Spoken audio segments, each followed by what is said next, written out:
So the crypto bros are coming. Once a cryptocurrency skeptic, Trump has actually completely changed his tune. And if he gets his way, the president says he'll make the U.S. the crypto capital of the earth. He's kicking it off by promising to hold this crypto summit tomorrow at the White House. And it's going to feature some of the industry's heaviest hitters, including his crypto czar, David Sachs, and even the Winklevoss twins.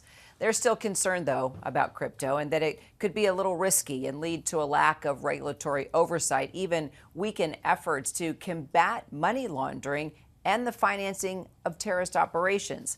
To help us parse all through this, Aaron Klein is here. He's not only a senior fellow in economic studies at the Brookings Institute, he's also the former deputy assistant secretary of the Treasury and former chief economist of the Senate Banking Committee. And I've listened to the podcast. You are also very good at making this understandable for so many of us that don't even understand what crypto is, really, as much as we try. Can you put it in layman's terms? Yeah, so look, cryptocurrency is an asset.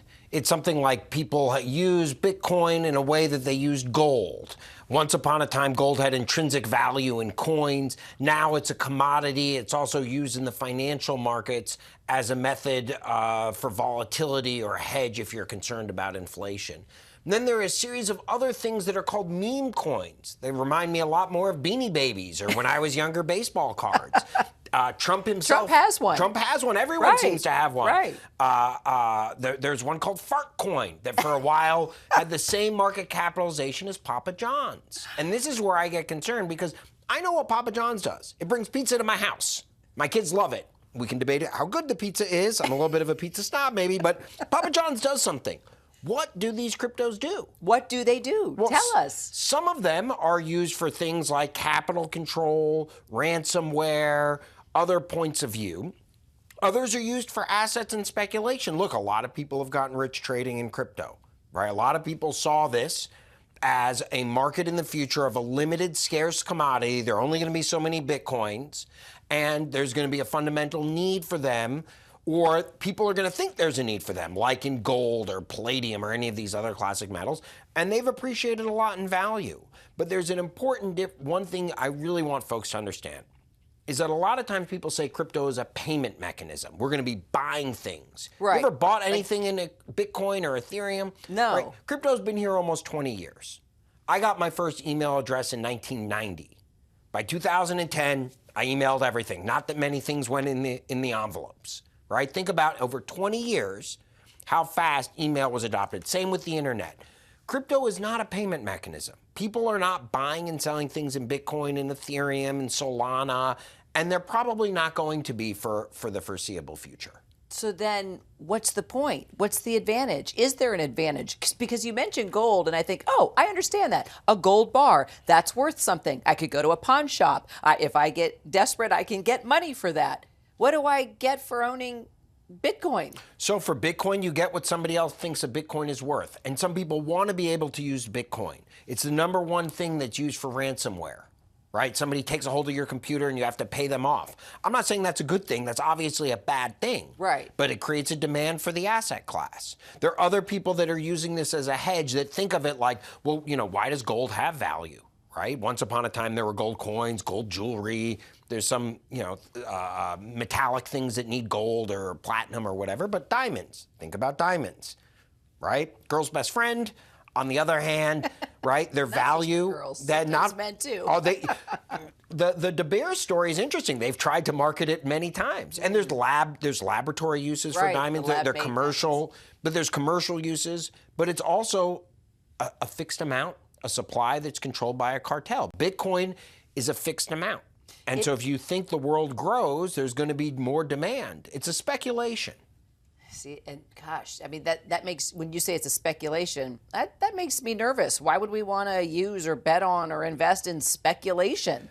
Well, I mean, people do that all the time in the stock market, yeah, that's true. Right? And so I'm not here to say, as a society, we're moving more towards speculation. Look at the growth in gambling. Who makes money from the speculation? The government? Us? The people who started Bitcoin. Well, I'm worried about Trump doing a meme coin in this situation brings a host of ethical concerns. Right, because that's making money for himself. Donald Trump. And it's how you trade in, how you trade out of this. there's some real concerns. But I do want to distinguish between the meme coin phenomenon and the actual underlying cryptos. There's the bullish use case for this is that we're going to create a digital form of money on the internet and for different transactions that aren't going to want to be US dollars or euros or something else. Okay, that makes sense. I can understand that. You can, right. Continue. Now, and that in these digital forms of money, they're going to be transacted. And people are going to choose to use Bitcoin or Ethereum or one of the old standard cryptos. And some of the new ones are arguing, well, we have this new feature to it, right? Once upon a time, we might have had a Yahoo email or a Hotmail. Now Gmail came up with an email server that a lot of people use. And so crypto is trying to innovate there. What about oversight, though? How do you... Well, this is a real concern. The Securities and Exchange Commission basically just threw up its hands on meme coins and said, these aren't securities. Right? These are like Beanie Babies or baseball cards that, you know, the SEC doesn't examine on this. Forgeries, oversights, hacks. Shady You've seen business. a lot of these things. A lot. There's good reason to be concerned. Now, crypto is currently under most anti-money laundering. Just because you're using Bitcoin doesn't escape you from this. Some companies in the crypto space have tried to embrace that and develop systems to be able to comply.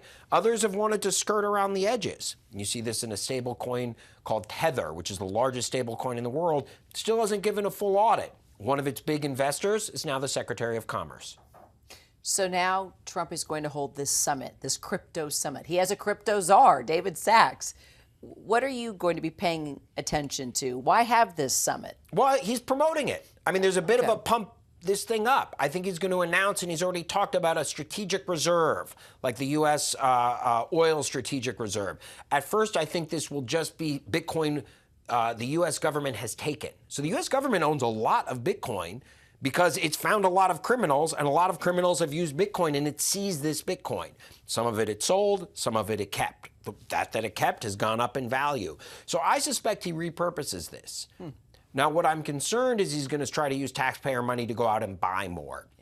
He's also said, which is concerning, it'll be more than Bitcoin. And then he'll be able to kind of control which currencies go in and out of the strategic return, which the market will see as a signal for who's going to be the winners and losers in this. And then you have a whole host of conflicts of interest. But I suspect that. The second thing that I'm keeping an eye on is the taxation of this. Because one of the reasons why crypto is not taken off as a payment mechanism is how it's taxed. In that if you're a business and you take crypto for a good, say, you know, I buy a... what comes out of our pocket? I buy a pizza, right? And then I go and I use the crypto as a business to buy some pizza sauce, right? So I sell a pizza for a Bitcoin and then I buy a Bitcoin's worth of pizza sauce. That Bitcoin's gone up or down in value. Right now, if I'm a business, I have to pay a capital gains tax on that change in value, which is very difficult from a compliance point of view. When you do things in US dollars, if the dollar goes up 2%, 5%, you don't pay capital gains. I'm keeping an eye. If Trump could well try to remove that as a way to promote more usage of crypto, and that would juice the crypto market. A lot to follow. He has a crypto czar. We have crypto Klein. We're going to be bringing you back, Aaron, as we continue to follow this, probably right after the summit. Would love to have you back. I'd love to be back. All Thanks, right. Garrett. Thank you.